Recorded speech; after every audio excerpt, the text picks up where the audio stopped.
में बताया जा रहा है कि आज़ादी के बाद से लाइट नहीं पहुंची है, तो वहाँ को लेकर किस तरीके से काम करेंगे?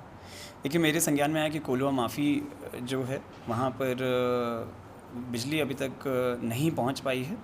तो इसकी मैं अभी जांच करा रहा हूँ वर्तमान में, और एक्सियन हाइडल के माध्यम से जांच आख्या मांगी गई है कि वहाँ पर वर्तमान में क्या स्थिति है और उसको कैसे बेहतर किया जा सकता है। इस संबंध में जांच आख्या मांगी गई है। उनके द्वारा हमसे दो से 3 दिन का समय लिया गया। वो वर्तमान में जांच चल रही है, उसमें अग्रिम कार्रवाई की जाएगी वहाँ जांच शिक्षा प्राप्त। स्वास्थ्य की भी कमी है। जी, उस संबंध में भी हमारे संज्ञान में आया है। उस संबंध में भी जांच कराई जा रही है संबंधित अधिकारियों द्वारा, और बहुत ही शीघ्र जो है मेरे द्वारा भी वहाँ क्षेत्रीय निरीक्षण करके सभी अधिकारियों के साथ सभी कमियों का प्रयास किया जाएगा और उनका निस्तारण कराया डीएम साहब से मिलने कोल्हुआ माफी गांव की समस्या को लेकर आई हूँ।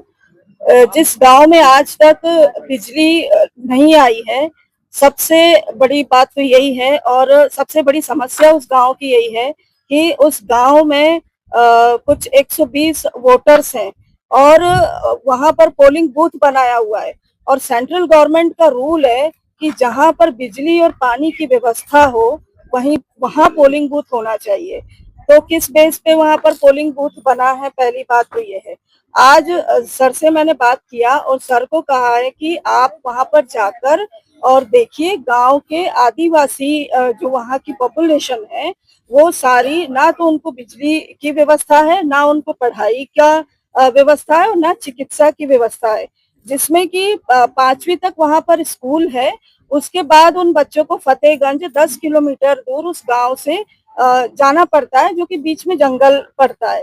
तो उन बच्चों को पढ़ने के लिए कोई साधन नहीं मिलता है, इसलिए 5वीं के बाद वो आदिवासी बच्चे उसी गांव में घूमते, मजूरी कर कर अपना पेट पालते हैं। अगर वो पढ़ना चाहें तो उनके पास पढ़ने का कोई साधन नहीं है, और ये सरकार की जिम्मेदारी है कि उनको शिक्षा की व्यवस्था कराई जाए।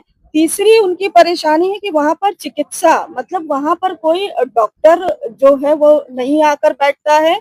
अगर डॉक्टर इलाज के लिए उनको जाना है तो 10 किलोमीटर फतेहगंज जंगल के रास्ते से जाना पड़ता है, जिसमें ना कोई वहां पर एम्बुलेंस की व्यवस्था है।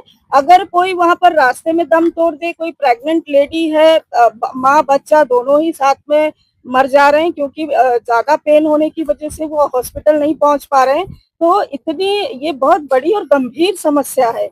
इन सभी समस्याओं को मैंने डीएम साहब को बताया है, और उन्होंने मुझे आश्वासन दिया है कि वो वहां पर इस वीक में किसी भी दिन समय निकाल के जाएंगे और उस गांव का निरीक्षण करेंगे, और बिजली की व्यवस्था तो वहां जरूर कराएंगे।